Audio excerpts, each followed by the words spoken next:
আমাদের কুরবানির গরু নিয়ে আসা হয়েছে অনেক দূর থেকে। তো আমরা এখন কুরবানির গরু মানে আমরা না, আমি এখন পানি খাওয়াবো, আমি আর আমার ভাতিজা। যে বালতিতে পানি নিয়ে নিছি। এই সোয়েব, গরুকে পানি খাওয়াবো, আসো। গরুকে পানি খাওয়াবো, আসো আসো আসো আসো। এই যে আমাদের গরু।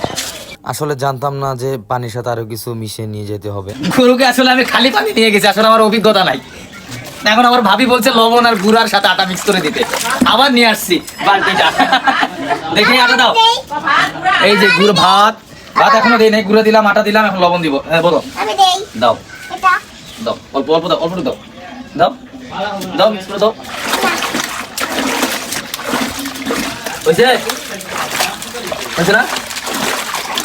এখন দেখো কিভাবে খাই, দেখে সেই টেস্ট। তো এগুলি মিশিয়ে নিয়ে যাওয়ার পরে গরু দেখলাম এত সুন্দর করে খাচ্ছিল, আমি দেখি তো পুরো অবাক হয়ে গেছি। আর এর ফাঁকে আমার মেয়েটাও বলতেছে গরুকে আদর করবে। আমাদের কুরবানির গরু, হ্যাঁ আপনারা সবাই দেখে রিভিউ দেবেন কেমন হলো।